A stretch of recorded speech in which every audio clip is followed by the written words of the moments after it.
What we offer the public has to be user-friendly, it has to be time competitive, it has to feel safe, and it has to feel clean. So if we offer what the public is looking for, yes, ridership will be automatic. This is Transit Unplugged. I'm Paul Comfort. Good to be with you on another edition of the world's leading transit executive podcast, Transit Unplugged. This week, we've got two great interviews for you. First, with Aaron Weinstein of Transit CX. As you may know, public transportation over the last couple years has really changed its focus on measuring KPIs. As a matter of fact, APTA did a survey, and they asked transit agencies around America, what's your number one KPI now? And for the first time in a long time, actually in recent memory, ridership was no longer number one. Coming out of the pandemic, people are focused on the customer experience, on customer service. And that's what we're going to focus on today with Aaron. Aaron has a great background at LA Metro and BART and other places, helping to lead customer service improvements. He's going to be talking today about how to build and enhance customer experience inside your agency and also for the passengers.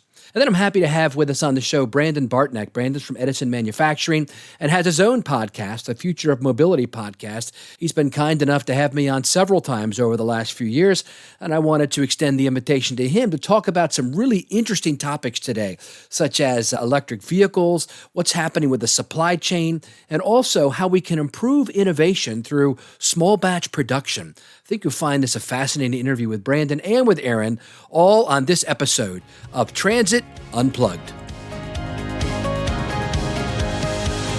This is Transit Unplugged with my special guest, Aaron Weinstein. Aaron is going to help us focus on a topic which is front of mind for most transit agencies, which is the customer experience program. Aaron, thank you so much for being with us today.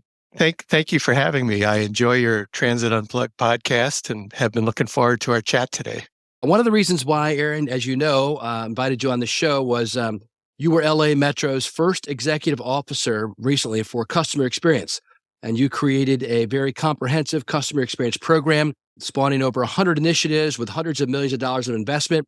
Prior to that, you were at BART for the chief marketing officer, where you created BARTable relationship marketing program, had some great innovative customer service partnerships, and led customer engagement and design for BART's $3 billion order of the fleet of the future train cars. So as you and I were talking prior to this, a year or so ago, the American Public Transportation Association did a survey of their members, and they asked them, what are your KPIs now? How do you measure your own success, your key performance indicators? And for the first time, Aaron, in recent memory, ridership was no longer number one. Now, number one was the customer experience, focusing on the customer. Transit agencies have figured out, I think, if you build it, they will come. What do you think of that? Well, certainly if you build something that's meeting customer needs, they will come. So I think that ties it all together. What we offer the public has to be user-friendly. It has to be time competitive. It has to feel safe, and it has to feel clean. So if we offer what the public is looking for, yes, ridership will be automatic. So I've talked a little bit about your background. Is there anything else you want to emphasize? I would just say that I'm originally from New Jersey. I grew up riding the old Conrail system that preceded New Jersey Transit. And then when I moved to other cities, I continued to rely on buses and trains as a sustainable way of getting around. And I've always wanted transit to be successful. And for the last 3 decades, I've conducted hundreds of surveys and focus group projects to bring the customer voice into decision-making in transit. Now, there's more than 20 transit agencies now that have customer experience programs. But for other transit agencies that are new to this, how would you suggest they start going about creating a customer experience plan? Basically, there's 4 steps. The first is to identify pain points that customers experience. And we usually do this by conducting comprehensive customer experience surveys that ask riders for feedback on 30 to 40 attributes of the service that they experience. Everything from on-time performance to personal safety to the ease of use of trip planning tools. The second step is to have a deep understanding of those pain points. When customers rate a certain aspect of service as only fair or poor, we want to find out why? And we can ask that on a survey. We can also do ride-alongs with customers to have those conversations with them while they're experiencing what they experience. The important thing, though, is to understand the problem that we're trying to fix so that when we are throwing resources at it, we're fixing the right thing. So, for example, if customers rate station cleanliness low, we want to understand what aspect of cleanliness most concerns them. Is it litter? Is it graffiti? Is it odor? And where is it? Is it at the platform level or on stairwells?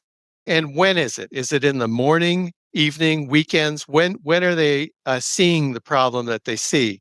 This is important information to ensure that the customer experience improvements we put into place hit the target.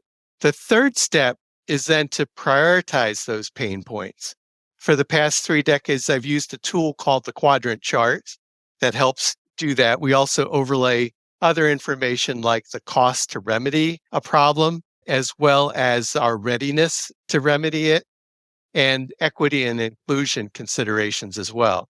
And then the final step, step 4, is to actually develop the remedies and get them funded and implemented. I've done that through a collaborative process with the staff who are knowledgeable about each area in the agency. So chances are there are subject matter experts that actually know what the solution is, but they haven't implemented it because they've run into obstacles that they've encountered. So part of the discussion has to be understanding what those obstacles are. Maybe, for example, they can't get the supplies they need, or maybe there are work rules that get in the way, or lack of funding. So those are really important discussions to have before we identify the remedy. So those are the 4 key stages in developing a CX plan. It's a significant undertaking, so it's important to have dedicated staff to perform that kind of work. Tell me about journey mapping. How does that work, and what type of insights would that surface for an agency? Journey mapping is a really powerful tool. We look at 7 stages of the transit customer journey, everything from planning their trip to the first mile access to their stop or station, the waiting experience, paying, the ride itself, connecting to other services, and finally that last mile egress. So that's the whole journey. And in each of those 7 stages, we ask ourselves, what do customers see? What do they hear? What do they smell? And what do they feel? All of the senses. And what are the pain points we need to address to make those stages a great experience?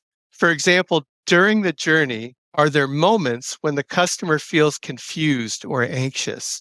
The best way to understand the journey is to actually accompany customers on their journey and have them tell you what they're experiencing at each stage. So sometimes it can be helpful to also observe rider behavior. For example, if you see people rushing up the stairs with their luggage to catch a train that's not waiting there, that probably reflects a lack of real-time information at the base of the stairs. So those are important insights as well.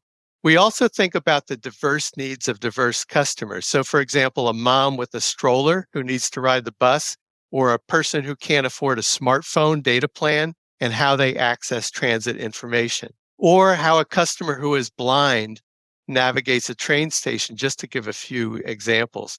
This is another place where CX, customer experience, crosses over into equity and inclusion, the work that you've been doing in that realm. That's great. Many of the guests here on the program often talk about how they're tackling, their different pain points related to on-time performance, security, passenger information. But this is a focus that I think many transit agencies are focused on now, which is institutionalizing customer focus. You've talked about that some. Tell me what that actually looks like. Well, you're right. Typically, a CEO or a board of directors can pick at most a few key pain points to focus on and be successful in turning around. But the reality for customers is that there are literally thousands of potential pain points that can't be managed in a top-down way. So institutionalizing CX is really a way for CEOs and boards of directors to expand their input. For example, transit agencies can build CX into their performance appraisal systems to spur conversations about customer experience between supervisors and employees at all levels of the organization. This can help uncover and remedy pain points that don't always rise to the top in a centralized CX effort. Like, for example, say the process riders go through when they apply for a discount program. That won't necessarily make it up there with the top pain points of safety, security, and on-time performance. Another opportunity to institutionalize CX is to revise policies around product development to ensure customer needs are considered and products undergo user experience testing before they're finalized and launched to the public.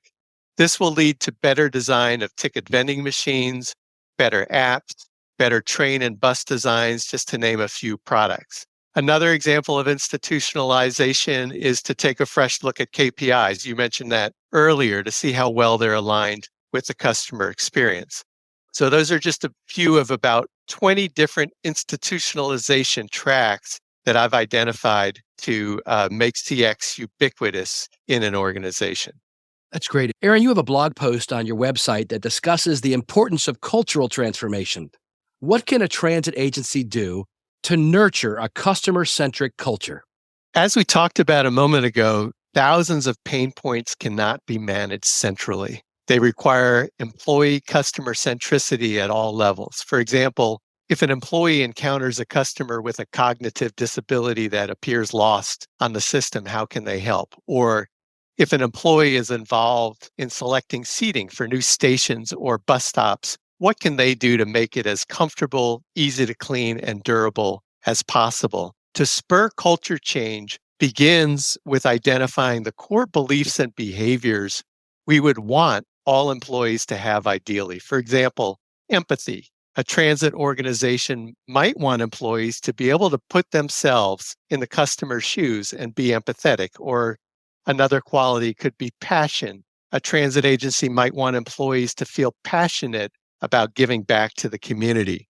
After an agency defines the beliefs and behaviors they want employees to have, then they can systematically integrate those into hiring, coaching, training, and recognition programs. And consistency and repetition are really key, beating the drum, as change management people like to say.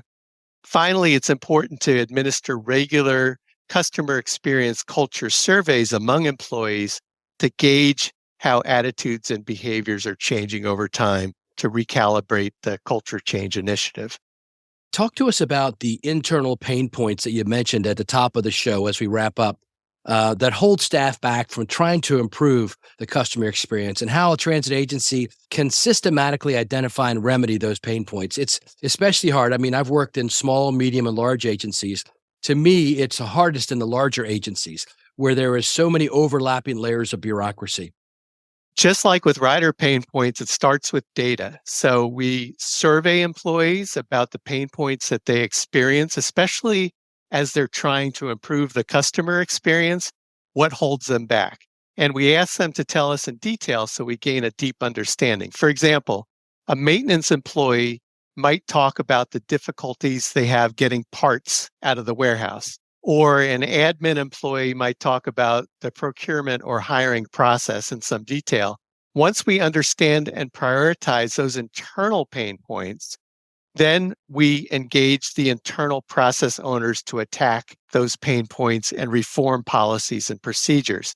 Sometimes it's also helpful to bring in third parties like process mappers to systematically deconstruct processes and find ways to make them quicker and easier for employees to get done. But again, ultimately, for employees to deliver customer improvements requires that we make it easier for them to do their job and attack the pain points that they experience. Aaron, thank you so much for spending some time with us today about the area which has really become top of mind for most transit agencies, which is customer experience. If people want to find out more, I know you have a website with lots of free resources. We'll put a link to it in the show notes, but can you give us that website where people can go and get free information? Yes, the website is transitcx.org, and it includes a resource page that can point you to some CX plans that exist already if you want to see what one looks like. There's also links to news articles, and there are blog posts that I think people will find valuable. Excellent. Aaron Weinstein, thank you so much for the career you spent helping public transit agencies on the West Coast especially, but all over, improve their customer experience. It's really where we need to go now as an industry. Thank you again. Thanks again for having me today, Paul. Hi, I'm Alea Carey, a communications consultant who loves working with public transit agencies. Let's talk for a moment about launching brand new service, providing transit for people who've never had it before. If you're launching as a new transit service or launching a service in an area where transit hasn't been provided before, you're probably facing two audiences. People who have been eager for transit and are delighted to see it arrive, and people who don't know that they needed transit at all. So how do you address both audiences? First, your primary messages need always to be around information. What is this new service? What do the vehicles look like? Where will it stop and go? How often will it run? How much does it cost? These are messages all audiences will always need to one degree or another through time. Make them accessible and easy to find by including them on your website, social media, and distributing printed materials to community partners.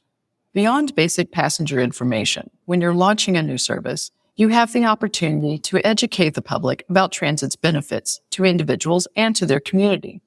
This is a long-game promotional strategy, so don't expect a flood of new passengers and transit advocates just because you tweeted about improved air quality. Instead, plan on a 2 to 3 year growth marketing plan, picking a couple of key messages and finding new and attention-getting ways to share that information over the life of your plan. Your benefits messages might include stories about transit's local environmental impact, reduction of traffic congestion, and a positive effect on the local economy. Prior to launching your long game, set a schedule for surveying the audience before and after to measure how their opinions have shifted. Conduct this opinion polling alongside ridership counts for a view into the overall impact of your marketing. If you'd like to talk more about marketing brand new service or anything else related to communications and public transit, look me up on LinkedIn. My first name is spelled E-L-E-A, last name C-A-R-E-Y. Thanks for sticking with us today on our Newsmaker interview for Transit Unplugged. Today I'm excited to have with me a friend of mine, Brandon Bartneck, who is Vice President and General Manager of Edison Manufacturing and Engineering, and he's also the host of the Future of Mobility podcast, of which I've been a guest a couple times. So you're the General Manager of the company? I am. Dude, that's awesome. Well, welcome to the show, Brandon. Thanks, Paul. Yeah, great to be here. So Brandon and I are in the same kind of headspace, I guess, on our podcast. We talk about technology, what's happening in the future. So we thought I've been on your show a couple times. You ought to come on mine and let's talk the future of mobility, Brandon. Yeah, looking forward to it. So future mobility, my background is in the vehicle technology development space. One of the reasons I enjoy getting your perspective so greatly is I firmly believe that developing technology for the sake of developing it doesn't do much good for the world. It's really how do you develop that technology and then deploy it in a meaningful way to make the difference you're trying to make. And it seems like your career and the work you're doing now, a lot of it is focused on, hey, how do we actually make the impact and improve transit and transportation systems for people? Not an area where I have much expertise, but I really enjoy learning from you and others. And I think it's critical for people, in my perspective, to be learning from you guys and hopefully also the other way for people who are deploying the technology to have a great grasp on what goes into actually developing the technology. Absolutely. Now, you're coming to us from the Detroit area, right? Correct. And that's where, of course, in American history, that's where a lot of our automotive history has been. And now it's kind of spread out some. But why don't you tell us a little bit about yourself, Brandon, and how you got to where you're at and what you do? Yeah, sure. So mechanical engineer by background. Started my career at Boeing in process manufacturing engineering. Then went to an engineering services company called FEV, spent a little over 5 years there. And in that role, FEV is engineering services working with the companies to develop future transportation solutions. And it's a lot of electrification, it's a lot of hydrogen, it's a lot of autonomous connected vehicle technology, as well as making improvements on the tried and true conventional vehicle systems, internal combustion engines, drivetrains and such, all working towards creating this better future state for transportation. I left FEV about a year ago, joined Edison, and that's currently now in this general manager role, also leading business development here. Edison is really, for me, kind of the next evolution in my thinking. So I mentioned developing technology for technology's sake isn't a great idea for a company or the world. Also, developing technology, and it doesn't do much good if you can't build the technology. And now I'm focused on that next step of, as Edison, we are a contract manufacturer. We work with companies to assemble complex mobility and energy products, specifically that are not well suited for highly automated production. So there's great solutions out there. Automotive industry is very good at doing 50, 100,000 of something per year, a million of something per year. But as we're seeing the transportation and mobility ecosystem evolve, there's many more applications where it's a few dozen, a few hundred, a few thousand of something that need to be built.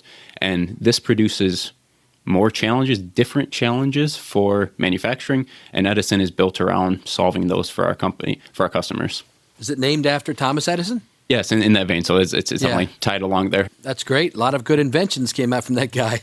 So yeah, for sure. Well, that's good, man. Yeah, that's a really interesting topic. I'm like a conference attender. Yeah, I don't know what the right word is, but I go to tons of conferences every year and speak and moderate panels and all that jazz. And just recently was at a few other conferences, and there's a lot of talk about what you just talked about. One of the concerns a lot of people have, I don't know if you can speak to it, is the dearth of smaller vehicles for paratransit industry, for small buses. Evidently, supply chain issues have led to a big backlog of thousands of vehicles, especially for the smaller world of the major manufacturers. And of course, then we've had the issues at Proterra Bus recently, where a bunch of their bus employees were laid off. And then on the autonomous side, there's been some change. Talk to us about that whole world. Coming from Detroit and your experience, through the whole industry, what is going on? Yeah, there's a lot that goes into that. So I mean, the supply chain shortages and things that we saw during the peak of the pandemic are for the most part going away, but we still see remnants of that in several areas, I think, as you're alluding to here. And then the biggest, or one of the biggest macro trends that we're seeing is a change in the way capital is being thought of, right? So for a long time, it was pretty easy to go and get money with a great idea and the promise of future growth and an opportunity. That's changing as interest rates are increasing, and as there's more uncertainty in the market, we're seeing a much greater degree of conservatism and also prudence while venture capital is being deployed. So thinking of startups we're seeing valuations much lower than they were at the peak of, you could call it a bubble potentially, but much lower than they were even a few months or a year or two ago. And this effect is actually, it's not just in the startup world. We're seeing it throughout the entire corporate world too, where you have established OEMs and suppliers and everyone they want to play in these emerging markets. They want to play in the electric bus area. They want to play in these areas where electrification and new technology is eventually going to take off. And 5-10 years from now, it's critical that these companies have a foothold on them and they have market share, because that's going to define the success of their company. But those markets aren't mature enough to stand on their own. And we're seeing the question of how do you actually play in those markets without over-leveraging yourself, without deploying too much capital and setting yourself up for a tough situation from a cash flow or even a return on investment perspective. So where do you think we go? I mean, the banks, you had the Silicon Valley Bank meltdown a couple weeks ago. Other banks are on watch lists. Capital is tightening, clearly, is what you're saying. Do you see a way through for our industry on the new technology development side? Yeah, so I'm not going to pretend to understand kind of the full global financial markets and such. I think there's some complexity there that I certainly can't make any prediction there. But yeah, it is interesting to see how that plays out. At least part of the solution we're seeing is, and part of the reason I'm so excited about what Edison doing is this question of how do you, in a capital efficient manner, play in these markets that are uncertain. And that's why the company, what the company's built around, right? So we had one customer large company, they have manufacturing facilities wherever they want. They have this new product in a market that's uncertain, and they want to be here, but they don't know exactly when or how much it's going to grow. They get a quote in-house for on the order of $10 million of CapEx to set something up. It doesn't make sense at the volumes and the type of uncertainty that they're looking at. So they came to us, and it was a few $100,000 to get started. And we're marginally more expensive at producing those units early on.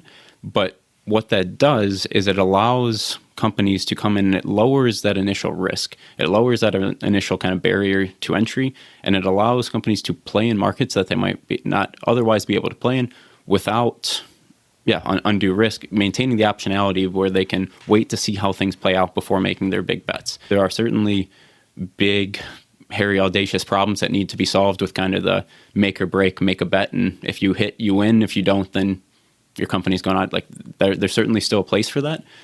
But we're finding that this softer solution of how do you dip your toe in the water in a capital efficient and prudent manner is a big piece of this puzzle that we're trying to solve. Let's talk about like the actual deployment of some of these assets. I remember going to Memphis a few years ago and seeing scooters everywhere, all over the streets, up in a tree, and not organized. Then you had cities like my old city of Baltimore came in and said, we're not going to let that happen. We're going to have some organization. You know, if you're going to put out stuff like this and just dump it on our streets, we need to have certain rules and regulations about it. A lot of cities started doing that. Then you had the bikes. Now they're basically in racks. Bigger companies are coming in. All these microtransit options that private companies came into cities and were trying, basically, seeing how they work. And then we've got the autonomous vehicles.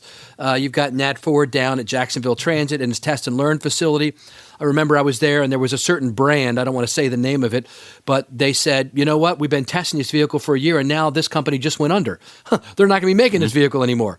So talk to me about your understanding of where we're at in the market of these new, future of mobility type vehicles. Yeah, if we look at the autonomy space, I mean, it's not just that one company, right? There's been, even over the last few weeks here, a few other companies who have announced that they're unfortunately closing their doors.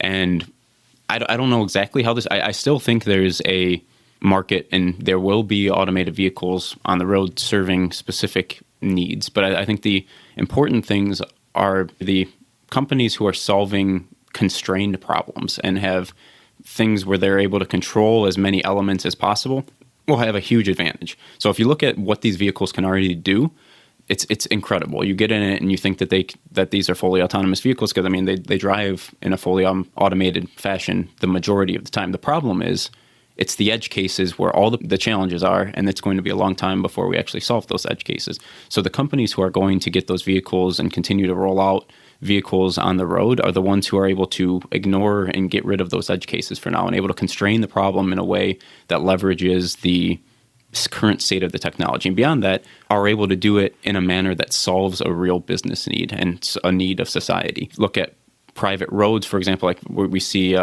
for example, moving, warehouse logistics and forklifts and yard trucks are very exciting, as well as certain supply chains, so middle mile, last mile type applications. But it's really the ones I think in the short term who are solving the most specific and intentionally picked solutions who are going to be rolling out here in the next few years.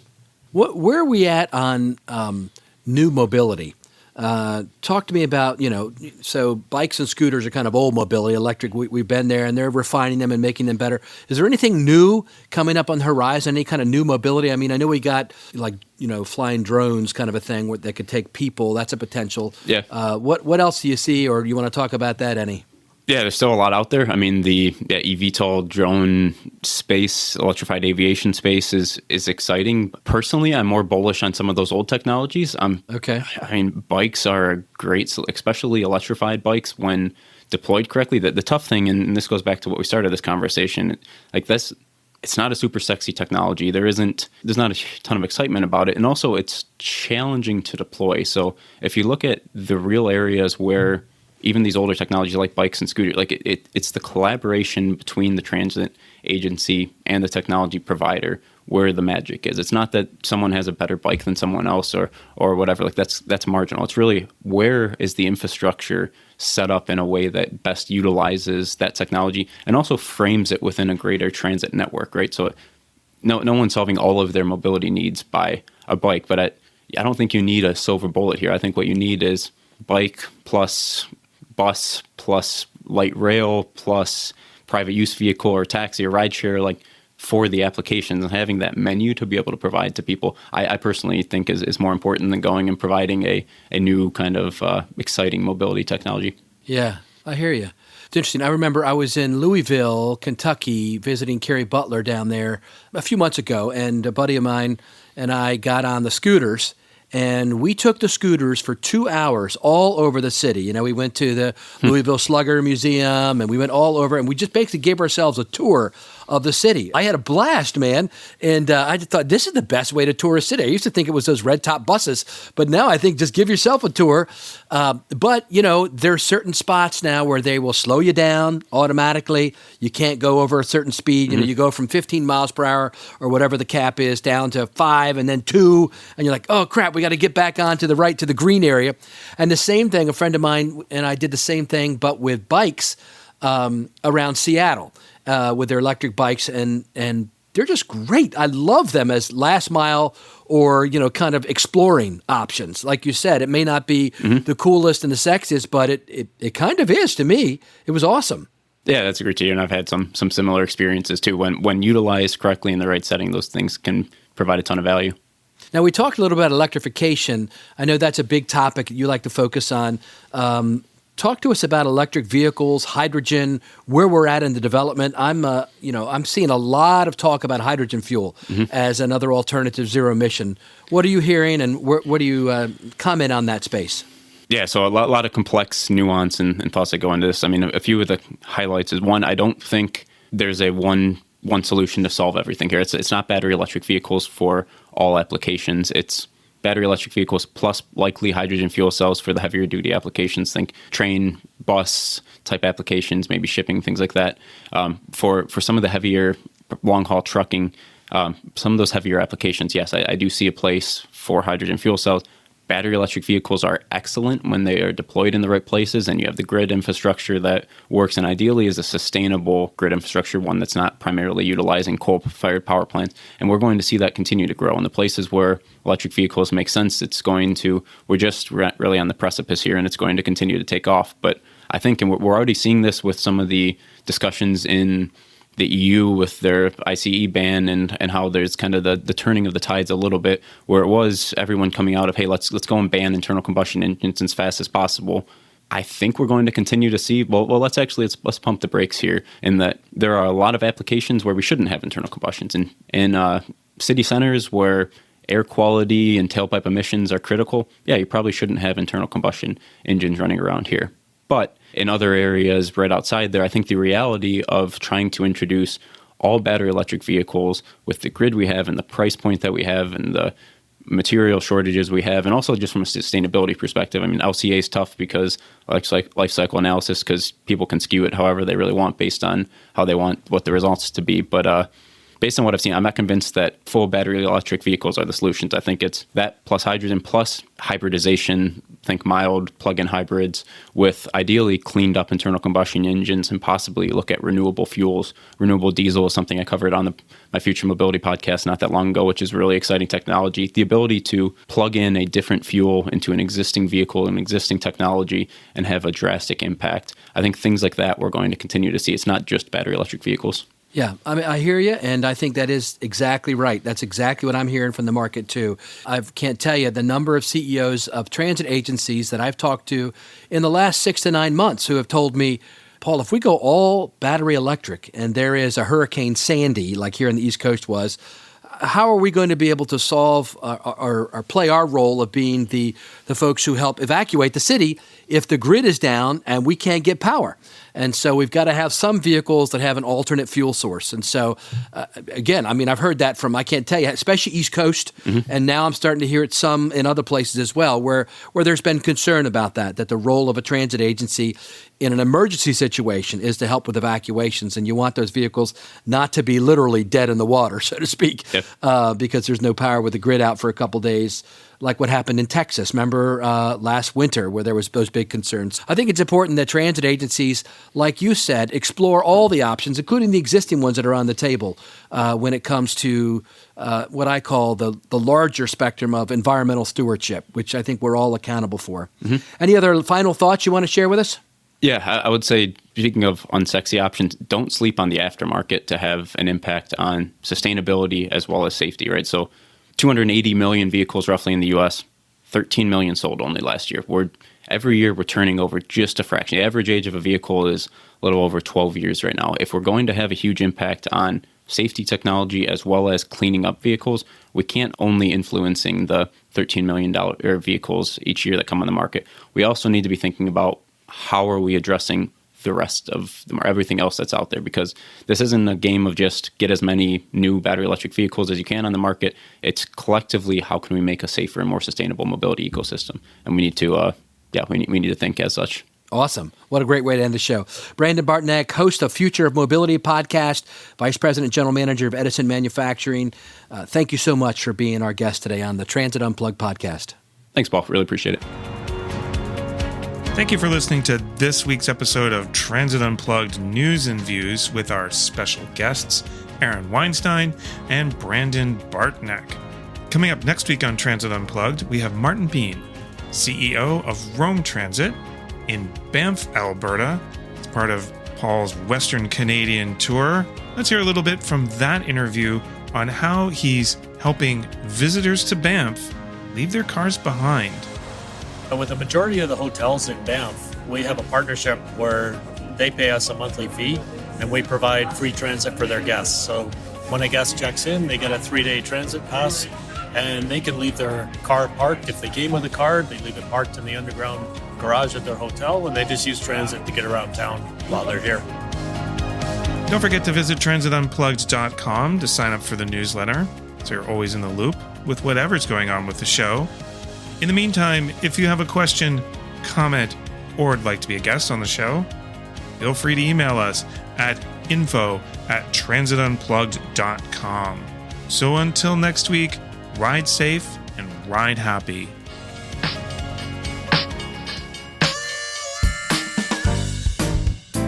We hope you're enjoying this episode of Transit Unplugged, the podcast. How would you like to see behind-the-scenes footage of the agencies that Paul visits? Then be sure to check out the new Transit Unplugged TV on YouTube, where transit evangelist Paul Comfort dives into the culture, the food, and the transit of major cities around the world. You'll see the operations control centers, how maintenance shops work, and the latest innovations taking place at agencies around the globe as we work together to improve the lives of our transit riders and our communities. Be sure to subscribe to Transit Unplugged TV on YouTube or at transitunplugged.com.